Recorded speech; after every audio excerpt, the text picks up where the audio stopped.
everyone.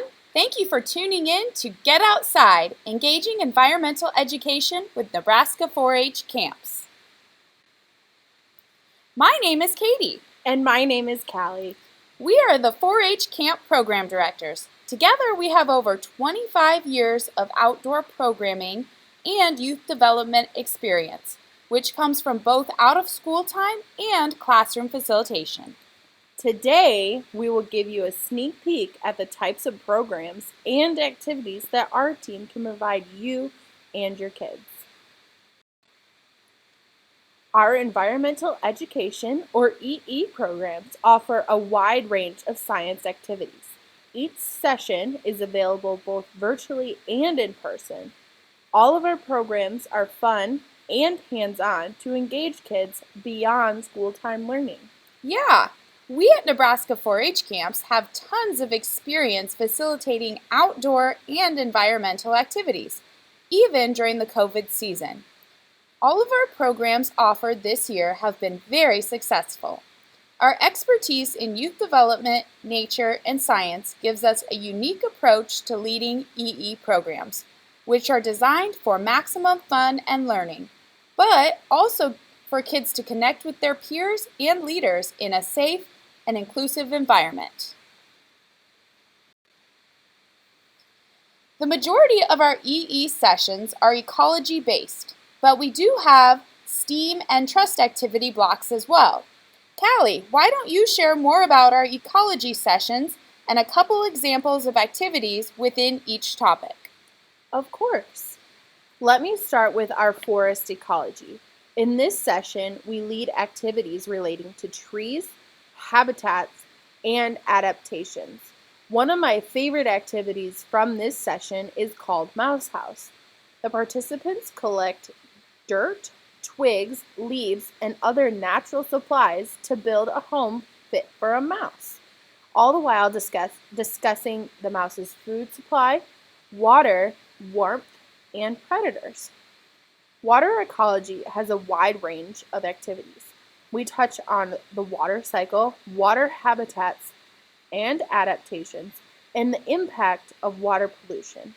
Later, we'll share a couple water ecology activities with you. We also offer grassland or prairie ecology. We talk about soil and grasses, but also about pollinators and seeds. A fun activity in this block is creating Airbnbs, which is just a fun name for bee hotels. Bees use these hotels as resting spots after collecting pollen before they return to the hive. One of my favorite sessions is our STEAM activity block. This is specifically designed as an all-hands-on session. We do a variety of activities mixing chemistry, engineering, technology, and arts. A couple of our favorites are making ooey gooey slime or our famous exciting egg drop. The last session we offer is our trust block. Trust stands for teams reaching an understanding and success together. Essentially, it is our team building and movement block. We lead groups through a number of activities specifically designed for them to work together and really understand each other's strengths. Our favorites include our virtual escape room, flip the sheet, and river crossing. Now we would like to share a couple of water ecology activities that relate to the water cycle. The first activity is called Cloud in a Jar. This activity shows what happens to hot water when it is rapidly cooled. It creates condensation, which turns into clouds. The materials you need are a pickle jar with a lid, warm water, and ice. Aerosol hairspray helps as well because it gives the water vapor color. So, how does this work? First, you put a cup of warm water into the jar. Then, turn the lid upside down on top of the jar. The lip of the lid creates a little plate for the ice. Go ahead and put the ice cubes on top of the jar lid. Wait a couple minutes, and once you start seeing water droplets on the side, gently lift off the lid without disturbing the ice. Spritz the hairspray in the jar and then quickly recover the jar. You should be able to see the vapor swirling throughout the jar. Lift the lid again and allow the cloud to be released from the jar. There you go, a cloud in the jar. This activity fascinates kids, even if they know what might happen. The next activity we would like to share is what I like to call tree sweat. This demonstrates transpiration and how water moves through plants up to the leaves and activates photosynthesis. Trees get their water from the ground and it pulls up into the leaves. The sun provides heat. The leaves release water vapor back into the air, creating condensation through evaporation.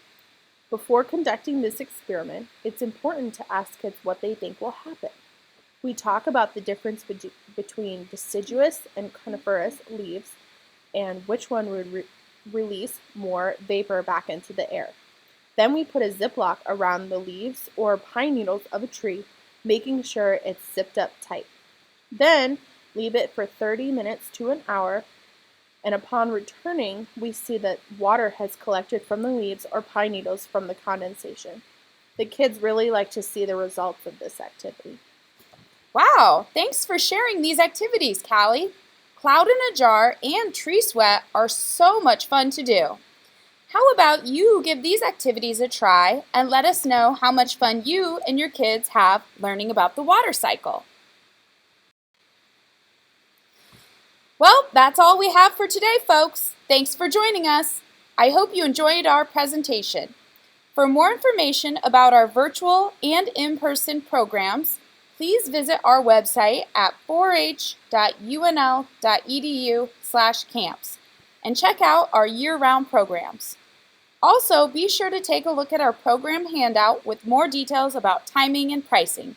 We look forward to working with you. Happy camping! Bye!